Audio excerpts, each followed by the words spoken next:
পরিকল্পনা কমিশনে প্রধানমন্ত্রী তারেক রহমানের সভাপতিত্বে চলছে জাতীয় অর্থনৈতিক পরিষদের বৈঠক। ৩ লাখ কোটি টাকার বার্ষিক উন্নয়ন কর্মসূচির অনুমোদন দেওয়ার কথা রয়েছে আজ। দায়িত্ব নেয়ার পর আজই প্রথমবারের মতো পরিকল্পনা মন্ত্রণালয়ে গেছেন প্রধানমন্ত্রী। প্রস্তাবিত ৩ লাখ কোটি টাকার এডিপির মধ্যে মোট বরাদ্দের প্রায় ১,১৮,০০০-এর বেশি টাকা রাখা হচ্ছে থোক ও বিশেষ বরাদ্দ হিসেবে। এর মধ্যে নতুন প্রকল্প অনুমোদনের সুবিধায় ১,০৭,২০১ কোটি টাকা থোক বরাদ্দ রাখা হয়েছে। অনুমোদিত প্রকল্পগুলোর জন্য ১,৮৩,০০০ কোটি টাকা বরাদ্দ রাখা হচ্ছে, যা মোট এডিপির ৬১%। এছাড়া স্থানীয় সরকার প্রতিষ্ঠানগুলোর বিশেষ প্রয়োজন মেটাতে সংরক্ষিত রাখা হয়েছে আরও প্রায় ১০,০০০ কোটি টাকা। বিএনপির নির্বাচনী ইশতেহার বাস্তবায়নের অংশ হিসেবে সামাজিক নিরাপত্তা খাতে বিপুল পরিমাণ অর্থ ব্যয়ের পরিকল্পনা নিয়েছে সরকার, যা বাংলাদেশের বাজেট ইতিহাসের সর্বোচ্চ বরাদ্দ। দর্শক, জাতীয় অর্থনৈতিক পরিষদের বৈঠকের খবর সংগ্রহ করছেন আমাদের সহকর্মী মোহাম্মদ হোসাইন। সরাসরি তিনি আমাদের সাথে যুক্ত হচ্ছে। হোসাইন, একটু জানতে চাই, প্রথমবারের মতো প্রধানমন্ত্রী সেখানে গেছেন, বৈঠকের সবশেষ কি আপডেট আপনার কাছে আছে? ন্যান্সি, আপনাকে ধন্যবাদ। প্রধানমন্ত্রী হিসেবে দেশের দায়িত্ব নেওয়ার পর প্রথমবার পরিকল্পনা মন্ত্রণালয়ে আসলেন প্রধানমন্ত্রী তারেক রহমান। পরিকল্পনা মন্ত্রণালয়ের যে পরিকল্পনা কমিশনটি রয়েছে, পরিকল্পনা কমিশনের সম্মেলন কক্ষে সকাল 10টা থেকে জাতীয় অর্থনৈতিক পরিষদের সভা শুরু হয়েছে। এটি প্রথমবারের মতো এই সভা অনুষ্ঠিত হচ্ছে। প্রধানমন্ত্রী তারেক রহমানের নেতৃত্বে, তার সভাপতিত্বে এই সভা অনুষ্ঠিত হচ্ছে। আপনি ঠিক যেমনটা বললেন, রেকর্ড সংখ্যক এডিপি অর্থাৎ ৩ লাখ কোটি টাকার বরাদ্দ এবং এই এডিপি এবারের আগামী যে অর্থ বছরের বাজেট ২৬-২৭ অর্থ বছরের বাজেট, সেই বাজেটের জন্য অনুমোদন করা হবে এই সভা থেকে। এবং পঞ্চবার্ষিকীর যে পরিকল্পনা সংস্কার এবং উন্নয়নের জন্য যে ২০২৬-৩০ সালের যে পঞ্চবার্ষিক পরিকল্পনা, সেই পরিকল্পনাও কিন্তু এখান থেকে এই সভা থেকে চূড়ান্ত করা হবে। অর্থনৈতিক পুনরুদ্ধার, কর্মসংস্থান সৃষ্টি এবং বিনিয়োগ বৃদ্ধির জন্য এই লক্ষ্যেই মূলত পঞ্চবার্ষিক যে পরিকল্পনা, সংস্কার এবং উন্নয়ন যে পরিকল্পনা, সেটি গ্রহণ করা হবে। সভা চলছে। সভা শেষে অর্থ পরিকল্পনা মন্ত্রী আমির খসরু মাহমুদ চৌধুরী তিনি সাংবাদিকদের জানাবেন আসলে কি সিদ্ধান্ত হলো।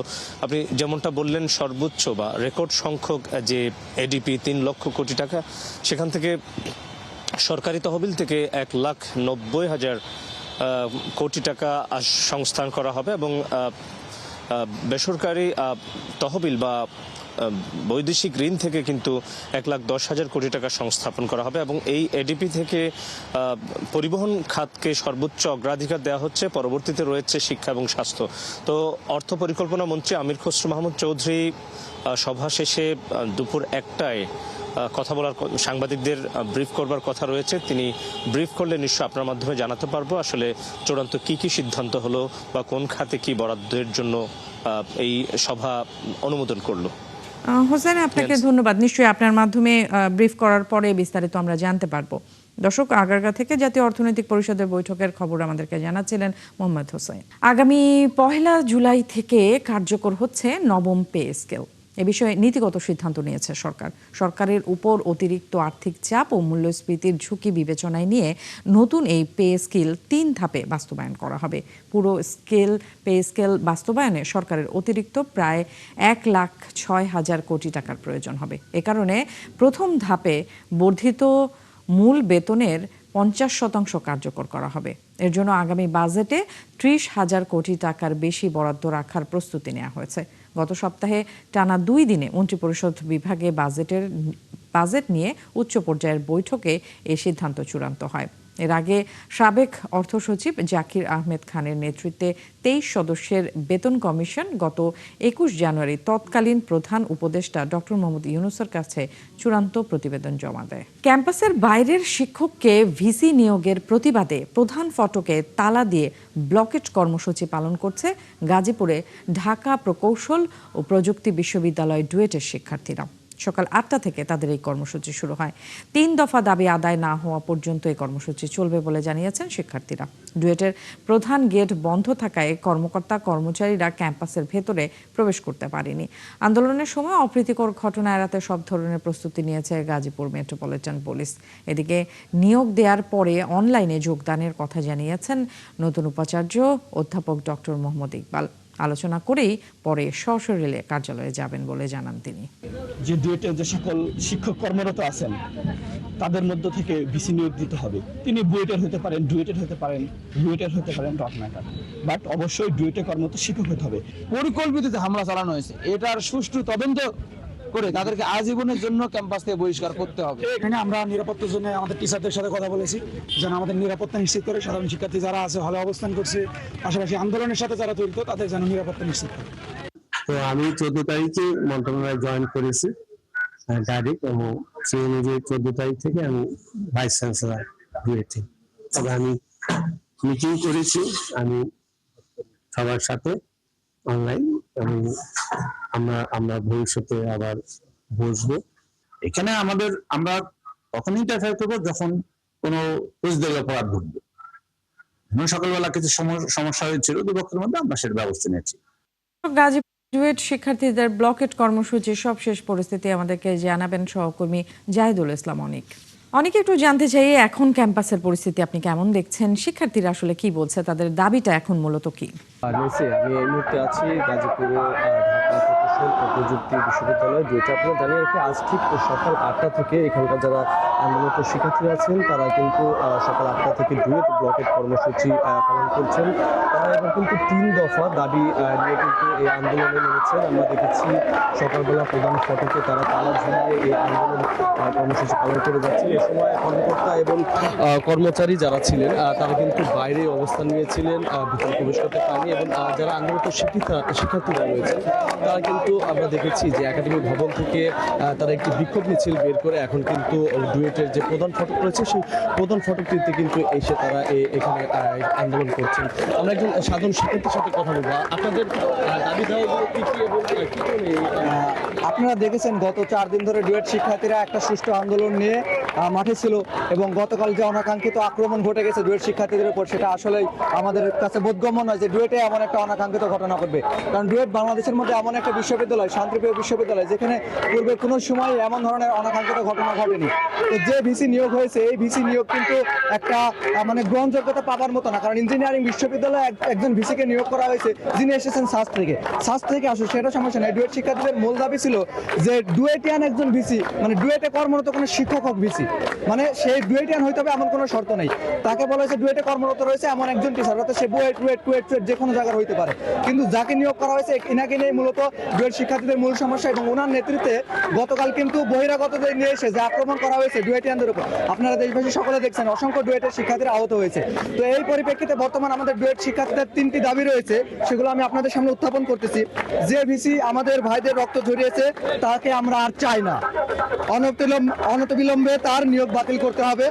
সেই সাথে ডুয়েটে কর্মরত শিক্ষকদের মধ্যে থেকে যোগ্য থেকে একজন ভিসি নিয়োগ করতে হবে। আমাদের সহপাঠী ও শিক্ষার্থীদের ওপর সংগঠিত হামলার নিরপেক্ষ তদন্ত নিশ্চিত করতে হবে এবং তাদের স্থায়ী বহিষ্কার করতে হবে। এই 3টা দাবি বর্তমান আমাদের ডুয়েটের শিক্ষার্থীরা নিয়ে আজকে ডুয়েট ব্লকের কর্মসূচি পালন করতেছে, আপনারা দেখছেন। তো যেমনটি শুনছিলেন যে এখানে যারা আন্দোলনরত শিক্ষার্থীরা রয়েছেন তারা কিন্তু জানাচ্ছিলেন যে তারা কিন্তু 3টি দাবি নিয়ে কিন্তু তারা এখানে অবস্থান করছেন, ব্লকের কর্মসূচি পালন করছেন। এই দাবিগুলো আদায় না হওয়া পর্যন্ত তারা এই কর্মসূচিগুলো পালন করে যাবেন এমন কিন্তু জানিয়েছেন। তো জানিয়ে কি গতকাল সংঘর্ষের মধ্যে কিন্তু আমরা দেখেছি যে প্রায় 30 থেকে 35 জন শিক্ষার্থীরা কিন্তু আহত হয়েছেন, এবং আমরা গাজীপুর মেট্রোপলিটন পুলিশের সাথে কথা বলেছি। তারা যেমনটি জানিয়েছেন তাদের থেকে 7 জন পুলিশ কর্মকর্তা এই সংঘর্ষের সময় কিন্তু আহত হয়েছেন বলে কিন্তু আমাদের জানিয়েছে। অনেক আপনাকে ধন্যবাদ। নিশ্চয়ই অনেক আপনার মাধ্যমে আমরা পরবর্তী তাদের কর্মসূচি এবং ক্যাম্পাসে কি অবস্থা সেটার আপডেট জানার চেষ্টা করব। দর্শক, জাহিদুল ইসলাম অনিক আমাদেরকে গাজীপুরের ডুয়েট ক্যাম্পাস থেকে সেখানকার এখনকার সর্বশেষ অবস্থা জানাচ্ছিল। নির্মাণের পর থেকেই গত 10 বছর ধরে পরিবেশ দূষণ করে যাচ্ছে সাভার চামড়া শিল্পনগরীর কেন্দ্রীয় বর্জ্য শোধনাগারটি। সাবেক শ্রম সচিব AHM শফিকুজ্জামান জানান, চীনের Jiangsu Lingzhi environmental protection company ত্রুটিপূর্ণভাবে এটা তৈরি করেছিল। আর ট্যানারি মালিকরা বলছেন বর্জ্য ফেলা হচ্ছে পাশের ধলেশ্বরী নদীতে, ফলে পরিবেশ দূষণের অভিযোগে বিদেশি ক্রেতা আসছেন না এখানে। জাহিদুল ইসলামের প্রতিবেদন। সাভার চামড়া শিল্পনগরীর ট্যানারি থেকে দৈনিক বর্জ্য তৈরি হয় 25,000 কিউবিক লিটার। কোরবানির ঈদ মৌসুমে এটি গিয়ে পৌঁছায় 40,000-এ। অথচ বর্জ্য শোধনাগারটির পরিশোধন ক্ষমতা 10 থেকে 15,000 কিউবিক লিটার। ট্যানারি মালিকদের সংগঠন বলছে, একে তো এর বর্জ্য শোধন ক্ষমতা চাহিদার তুলনায় কম, অন্যদিকে চালু করার সময় পরিশোধন মানদণ্ড যাচাই করা হয়নি। আমাদের ট্যানারি সাইডের যে মার্ক, ওইটা আমরা ফুলফিল করার মতো সক্ষমতা আমাদের আছে, কিন্তু সিইটিপি বা বর্জ্য ব্যবস্থাপনার যে মার্ক, এই মার্কটা যদি আমাদের আপ টু মার্কের ভিতরে না আসে, তাহলে আমরা সারা জীবন চেষ্টা করি কিন্তু এলডব্লিউজি সনদ পাবো না। ট্যানারি মালিকরা বলছেন, শোধনাগারটি ঠিকভাবে কাজ না করায় দূষিত বর্জ্য ফেলা হচ্ছে পাশের ধলেশ্বরী নদীতে। তাই মিলছে না পরিবেশ সুরক্ষায় এলডব্লিউজি সনদ। এলডব্লিউজি এলাকার প্রতিবারে বছরে একবার দুবার করে আছে পরিবেশ এলাকা, সেটা আইসা আমাদেরকে বলতেছে একটাই যে আপনার কোথাও ঠিক হয় না, সিটিভিও ঠিক হয়নি। সিটিভির কারণে আমরা আজকে আমাদের এই অবস্থা। সিটিভি ছাড়া, সলিড ম্যানেজমেন্ট ছাড়া এই সেক্টর ধ্বংস অলরেডি 90% হয়ে গেছি, 10% বাকি, 10% আমরা হয়ে যাব। অতএব এই সেক্টর যদি সামনে বছর রানিং করতে হয়, আর ইমিডিয়েটলি সিইটিপি সলিড ম্যানেজমেন্টের কাজে হাত দিতে হবে গভর্নমেন্টকে। তবে দায়িত্বপ্রাপ্ত কর্মকর্তার দাবি, দূষণের পরিমাণ কমানো হয়েছে এবং ত্রুটি সারিয়ে নতুন আরও একটি বর্জ্য শোধনাগার তৈরির চেষ্টা চলছে। এটাকে কারেকশন করতে হলে একটা বড় ধরনের ফান্ড দরকার। সেই ফান্ড প্রাপ্তির সাপেক্ষে তখন এটাকে আমরা ফুল সলিউশনের মধ্যে আমরা আনতে পারবো। সলিড ওয়েস্টের আমরা 30% আমরা রিসাইকেল প্রজেক্টগুলো আমরা করতে পেরেছি, আর 70% রিসাইকেল প্রজেক্ট করতে হবে এবং সায়েন্টিফিক ল্যান্ডফিল করতে হবে উইথ লিচের প্রুফ। দেন আমরা লেদার ওয়ার্কিং গ্রুপের সার্টিফিকেট আমরা পাবো। সাবেক শ্রম সচিব বলছেন, সাভার ট্যানারি বাস্তবায়নকারী প্রতিষ্ঠান শিল্প মন্ত্রণালয় এবং বিসিকের গাফিলতিতে ত্রুটিপূর্ণ বর্জ্য শোধনাগারটি তৈরি হয়। চামড়ার দাম যে পড়ে গেছে, এটার একটা অন্যতম কারণ হলো আমাদের ট্যানারিগুলো তারা এক্সপোর্ট করতে পারছে না এবং সেটা এলডব্লিউজি সার্টিফিকেট পাচ্ছে না।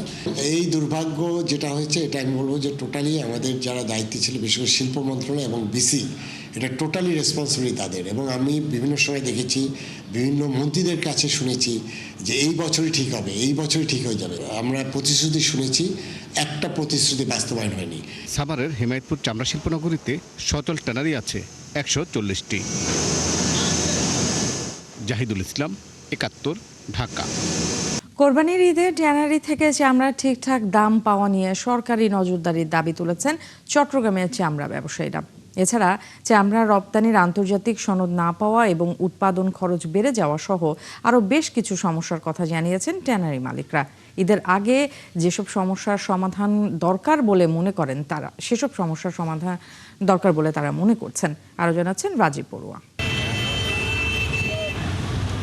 চট্টগ্রামে একসময় চামড়া ব্যবসার সাথে জড়িত ছিলেন 150 জন আড়তদার, কিন্তু ব্যবসা মন্দার কারণে বর্তমানে সেটা কমে দাঁড়িয়েছে 30 থেকে 35 জনে। গত কয়েক বছর ধরে তারা লোকসান কাটিয়ে ওঠার চেষ্টা করেছেন। আড়তদাররা জানান, প্রতি বছর চামড়ার দাম বাড়লেও ট্যানারি মালিকদের কাছ থেকে তারা সরকার নির্ধারিত দাম পান না। সেই সাথে ট্যানারি মালিকরা গত কয়েক বছরের বকেয়া টাকাও দিচ্ছেন না। আমাদের চামড়া ব্যবসায়ীর কাছে কোনো টাকা পয়সা নাই, অন্ততপক্ষে সরকারে স্বল্প সুদে লোনে আমাদেরকে যদি কিছু ঋণ সহায়তা করে, তাহলে আমরা চামড়া ব্যবসায়ীরা যে ফুরিয়ে গেছি আবার আগের মতো ঘুরে দাঁড়াইতে পারবো। মাননীয় প্রধানমন্ত্রী তারেক রহমানের কাছে অনুরোধ, আমাদের টাকাটা যেন পাওয়া যায় এবং চট্টগ্রামের যে ট্যানারিগুলো যেগুলো আছে এগুলো যেন সচল হয় এবং আমাদেরকে আড়ত করে দেওয়া হয় সরকারিভাবে, আমরা চামড়া রক্ষা করতে পারি। প্রায় 15 কোটি তো 18 কোটি টাকা আমাদের বকেয়া ট্যানারের কাছে এখনো পর্যন্ত রয়ে গেছে। যতটুকু প্রয়োজন ঠান্ডা খাতে আমাদের টাকা যদি ওখান থেকে না পায়, তাহলে এখানে তো আমাদের বিঘ্ন ঘটবেই। ট্যানারি মালিকরা বলছেন, বেশিরভাগ ট্যানারির আন্তর্জাতিক সনদ না থাকায় চামড়া পণ্য রপ্তানি কমে গেছে। অন্যদিকে জ্বালানি তেলের দাম বাড়ায় উৎপাদন খরচ বেড়েছে। লেদার আছে, সব কিছু আছে, কিন্তু কমপ্লায়েন্সের জন্য আমাদের ব্র্যান্ডেড কোনো কোম্পানি এখানে আসে না। তো ঢাকার যে সেন্ট্রাল ইটিপি যেটা আছে, এটাকে যত দ্রুত কার্যকরী করবে তত বাংলাদেশের জন্য মঙ্গল আর কি। এটা যদি কার্যকরী না হয়, এই প্রবলেম থাকবেই আর কি। এটা ওভারকাম করা খুবই কঠিন। আর ব্যবসায়ী নেতারা জানান, বিভিন্ন মন্ত্রণালয়ের সমন্বয়ের ঘাটতি ও অব্যবস্থাপনার কারণে চট্টগ্রামে একটি মাত্র ট্যানারি টিকে আছে। আমাদের টোটাল চামড়া শিল্পকে আমরা অবহেলার চোখে দেখেছি। বিশেষ করে আমাদের বাণিজ্য মন্ত্রণালয় এবং শিল্প মন্ত্রণালয়ের পক্ষ থেকে চামড়া শিল্পের উন্নয়নের ব্যাপারে এ পর্যন্ত কোনো পরিকল্পনা আমরা দেখিনি। অনেক বিদেশি বিনিয়োগকারী পর্যন্ত এই আমাদের চামড়া শিল্পে বিনিয়োগ করার জন্য রেডি আছে। বিষয়টা হচ্ছে এরকম, আপনাকে টোটাল একটা গাইড নেন, সরকারকে এটাকে রেডি করতে হবে। এবছর চট্টগ্রামে 4 লাখ চামড়া সংগ্রহের লক্ষ্যমাত্রা ধরা হয়েছে। লবণযুক্ত প্রতি বর্গফুট গরুর কাঁচা চামড়ার দাম ধরা হয়েছে 57 থেকে 62 টাকা, আর ছাগলের চামড়া প্রতি বর্গফুটের দাম 25 থেকে 30 টাকা। রাজীব বড়ুয়া, 71, চট্টগ্রাম। এবার কোরবানির ঈদকে ঘিরে দেশে চাহিদার তুলনায় পর্যাপ্ত পশুপালন করা হয়েছে। এসব পশুপালনে দিনরাত ব্যস্ত খামারিরা। এখনো হাট সেভাবে না জমলেও খামার থেকেই চলছে কেনাবেচা।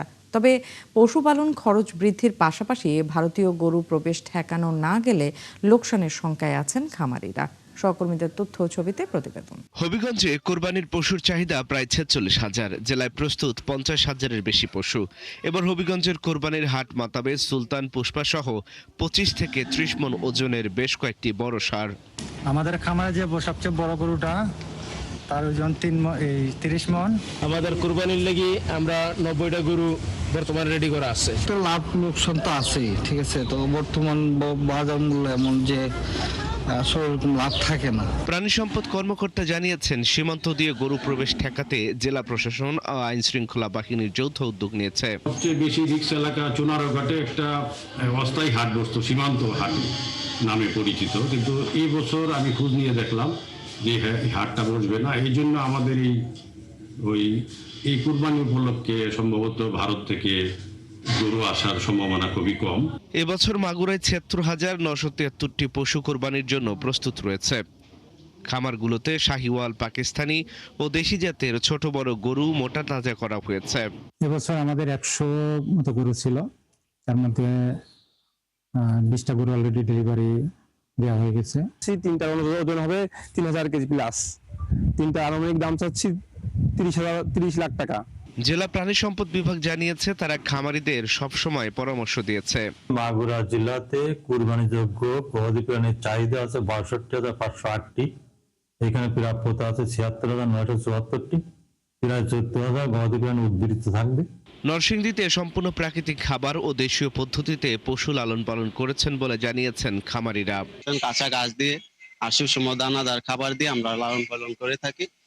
এখানে প্রায় 2 টাইমের দানাদার খাবার দেওয়া হয়। মিষ্টি আলু, চাউলের খুদ, তারপর হইলো গিয়া এই মিষ্টি কুমড়া, একসাথে খুব মিক্স করে সবগুলো খাওয়াই। সকাল বিকাল এটা 2 বেলা গোসল করাই।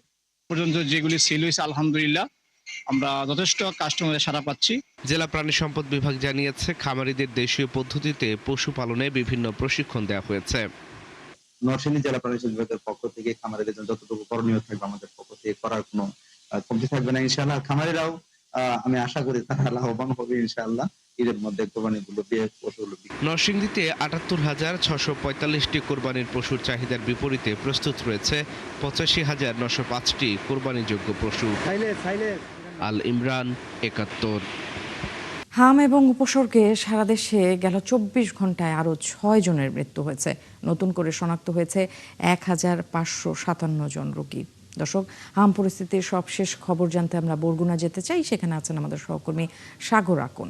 সাগর, একটু জানতে চাই বরগুনায় আসলে হামে এবং হামের উপসর্গে কি অবস্থা, পরিস্থিতি কি, কোনো অনাকাঙ্ক্ষিত মৃত্যুর ঘটনা ঘটেছে কিনা সেটাও একটু জানাবেন। আর হাসপাতালগুলোর আইসোলেশন ওয়ার্ড এবং শয্যা পরিস্থিতি কি অবস্থা? ন্যান্সি, আপনি যেমনটি বলছিলেন যে আসলে হামের আক্রান্ত যে মাত্রা সেটি ব্যাপক হারে কিন্তু বরগুনায় যে ধারাবাহিকতা সেটি রয়ে গিয়েছে। আমরা দেখেছি যে প্রতিদিনই 7 থেকে 8 জন করে কিন্তু হাম উপসর্গ নিয়ে ভর্তি হচ্ছে বরগুনা 250 শয্যা জেনারেল হাসপাতালে। আমরা লক্ষ্য করেছি যে এখানে কিন্তু আমি যদি গত 24 ঘন্টার তথ্য আপনাকে দেই, গত 24 ঘন্টায় কিন্তু এখানে নতুন করে 7 জন হাম উপসর্গ নিয়ে ভর্তি হয়েছে এবং বর্তমানে 250 শয্যা জেনারেল হাসপাতালে কিন্তু 36 জন ভর্তি রয়েছেন শুধু হাম উপসর্গ নিয়ে। এবং হাসপাতালের পরিবেশ এবং হাসপাতালের চিকিৎসা ব্যবস্থার কথা যদি আপনাকে বলি, এখানে দেখতে পাচ্ছেন যে আসলে মেঝেতে বিছানা দিয়ে কিন্তু চিকিৎসা দেওয়া হচ্ছে। এখানে যারা হাম শনাক্ত হয়েছে তাদের এখানে কিন্তু আলাদা করে কোনো বেডের ব্যবস্থা কিন্তু নেই, এবং প্রতিটি ওয়ার্ডেই কিন্তু এভাবেই মেঝেতে করে চিকিৎসা দিচ্ছে হাম যারা শনাক্ত হয়েছে। এবং আরেকটু বিষয় আপনাকে জানিয়ে রাখি, এখানে আমরা একটি জিনিস লক্ষ্য করেছি যে এখানে যে স্বজনদের মধ্যে অসচেতনতা সেটি কিন্তু আমরা লক্ষ্য করেছি। আমরা দেখেছি সকাল থেকেই কিন্তু স্বজনরা তাদের যে শিশু রয়েছে তাদেরকে দেখার জন্য ভিড় করছে। এখানে কিন্তু স্বাস্থ্যবিধি একদমই মানা হচ্ছে না বলা চলে। আমরা কথা বলেছি এখানে কর্তব্যরত যারা চিকিৎসক রয়েছেন, তারা যেটি আমাদেরকে জানিয়েছেন যে আসলে তারা বারবার সচেতন করার চেষ্টা করলেও স্বজনরা সেটি মানছেন না। সেক্ষেত্রে কিন্তু এই যে সংক্রমণ সেটি বেড়ে যাওয়ার সম্ভাবনা থেকে যায়। এখন পর্যন্ত কিন্তু জেলায় মোট 524 জন হাম শনাক্ত হয়েছে এবং এখন পর্যন্ত মোট মারা গিয়েছে কিন্তু 6 শিশু। সেক্ষেত্রে সিভিল সার্জন যেটি আমাদেরকে জানিয়েছে যে আসলে স্বাস্থ্যবিধি যদি না মানে সেক্ষেত্রে কিন্তু এই হাম সংক্রমণ কোনোভাবেই কিন্তু নিয়ন্ত্রণে নেওয়া সম্ভব না। সেক্ষেত্রে তারা বারবারই পরামর্শ দিচ্ছেন যে আসলে যারা স্বজন রয়েছে তাদেরকে এই যে সচেতনতা সেটি মানতে হবে। যারা শনাক্ত হচ্ছেন, হাম উপসর্গ নিয়ে ভর্তি হচ্ছেন, তাদের কাছ থেকে যে সুস্থ শিশু রয়েছে তাদেরকে আলাদা রাখতে হবে। সেক্ষেত্রে কিন্তু যে এই হাম উপসর্গ থেকে কিন্তু বেঁচে থাকা যাবে। তো নেন্সি, এই ছিল আমার কাছ থেকে বরগুনা থেকে সবশেষ। সাগর, আপনাকে ধন্যবাদ। দর্শক, সাগর আকুন আমাদেরকে বরগুনা থেকে হাম পরিস্থিতির খবরাখবর জানাচ্ছিলেন। মাদারীপুরের আমিরাবাদ থেকে শিশু সহ একই পরিবারের 3 জনের মৃতদেহ উদ্ধার করেছে পুলিশ। নিহতদের এক আত্মীয়ের বাসা থেকে রবিবার মধ্যরাতে এসব মৃতদেহ উদ্ধার করা হয়। নিহতরা হলেন কলাগাছিয়ায় চিন্ময় দাস, তার স্ত্রী ঈশা দাস ও তাদের 8 মাসের শিশু।